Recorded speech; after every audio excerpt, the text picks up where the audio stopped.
Yeah, there was some rumors going on there, so I guess I wasn't really surprised when it happened. But yeah, he's a great player and adds to an already competitive division, and certainly is a tough player to face. But we'll see. We'll see. I know he had the back injury, so we'll see if he ends up being out there. In your 10th year now, just the way this offense has developed with John too, do you feel like there's a little bit more on your plate, and do you welcome that part of it? Do you love that part of it? I do. I really do. I really try to see how much I can handle every week, and I think it's kind of, I try to ask for more, and it's kind of their job to like govern that, and ultimately they've done a good job over the past handful of years and doing that, and then this year it's kind of ramped up a little bit, which is great, and I've owned it. I'm in my 10th year, and I feel like there's certain things I can help with, and Johnny's been awesome, listening, and as well as giving me feedback when he disagrees with something that I think, and I think that's important. Do you think you're in a great spot in that regard heading into week 1? I do, yeah, I sure do. I think every year is different, and you don't know like kind of who your team's going to be, what your offense is going to be really yet until, I don't know, week 3, week 4, you hopefully have a pretty good idea. But to be honest, just no different than last year when we played the Rams week 1. We kind of were still trying to figure out what we wanted to be. And this year will be somewhat of the same. Hopefully we come out of the gates firing on all cylinders. But in reality, that's kind of hard to do right away. But yeah, we want to catch up to speed as quickly as we can. In a camp that lasted seemingly forever, I mean, you were one of the first 2 teams to start this thing. How much have you been anticipating this week, and how were you able to pace yourself throughout these last 5-6 weeks? Yeah, I've been looking forward to it. Certainly in a division game on the road, I've always said these ones feel like they count for 2 wins. And whenever you're able to go out into somebody else's place and get a W, it's important, and that's what we want to try to do. And these guys are a good team. We're a good team, and it'll be fun. Thoughts on playing at Lambeau? Coach said he loved to play there. Yeah, love playing at Lambeau. It's a place I've played there every year now for 5 years, I guess. Going on my 5th year, and yeah, I love playing there. It's such a historic venue, and being able to kind of soak in that history a little bit and be there and enjoy it. You look at Las Vegas. I think after the Micah Parsons trade, they bumped Green Bay as favorites. You guys second favorites in the NFC. Not just curious what you think of something Vegas like that. Been wrong before, right? Who knows? We'll see. I think.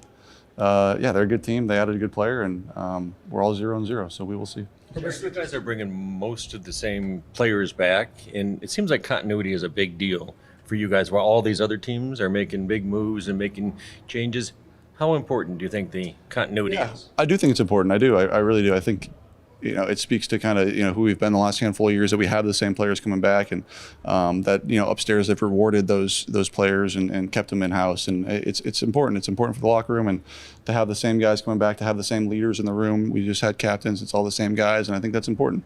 They've done a good job of keeping our roster together. Yeah. How's Graham handled the center spot? Great.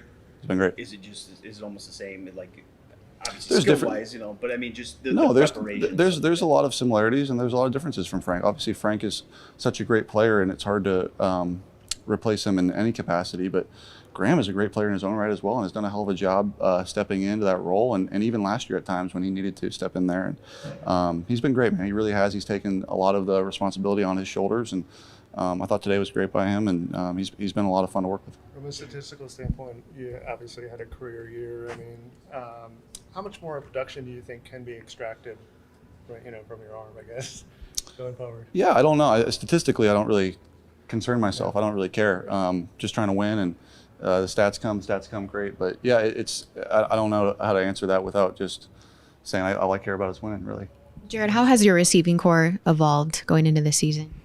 How has the receiving core evolved? Good question.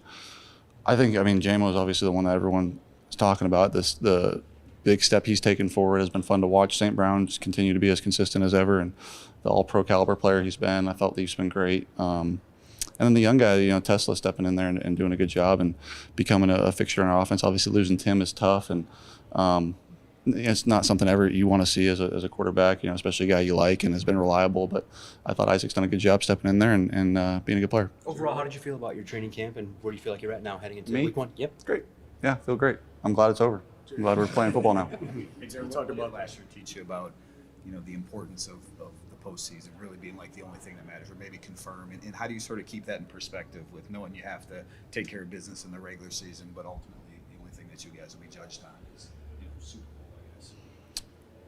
I'm not trying to be What are you asking exactly? Well, I don't know. How much did last year sort of confirm that point? Did you learn anything from that? Where 15 wins ultimately didn't matter. Yeah, no, I know what you mean. I think, yeah, certainly like you're working to get into the playoffs. I think that's why these games are so important, and they are equally as important as every other week. Not week 1 versus week 17, they all count the same, and I've always said that. And to your point, yeah, once we get to the playoffs, we'll have that conversation of how important those games are. But right now, you're just trying to win the first one and start 1-0 and move on from there. Jared, which role do you enjoy? When you talked about like the odds dropping for you guys to win a division with Love that it. trade, which do you avoid more? I mean, last year it seemed like everybody was Lions Super Bowl. This year's, they Yeah. still see you guys there, but do you Yeah. enjoy that role a little I don't bit? know. Yeah, it is quite. I mean, it's confusing because I don't even know where do we stand externally. I don't know what people, and I don't really care. But like, are we supposed to be good? Are we supposed to be bad? Are we supposed, all these different storylines, and so we don't. You can't ride that roller coaster, and we don't. And we shall see. Time will tell. And going to try to win this first one and move on from there. Jared, what made Ben so great? But yeah, sorry, I like being on this side of it more when they doubt us. To answer your question. What made you and Ben work so great was you kind of saw the game through each other's eyes. Like Yeah. communication was at such a high level. We know schematics aren't changing all that much this year. How do you know when that relationship is right or at a similar level with John? Sure, it takes time. I mean, I feel great with him though right now. It's different because of just 3 years of Ben is 3 years with anybody, and it's my first year with Johnny. But he sees the game very similar to the way I do, and really very similarly to the way that I was taught in LA. With Sean being with John Gruden, him being with John Gruden, like there's a lot of crossover there. So it does take me back a little bit to those days, and some of the philosophies are similar there. So there's a lot of carryover that helps. And then again, I've said it a million times, the fact that we were together at one point and have a relationship prior to him being my coordinator is extremely important and allows us to kind of speak freely to each other.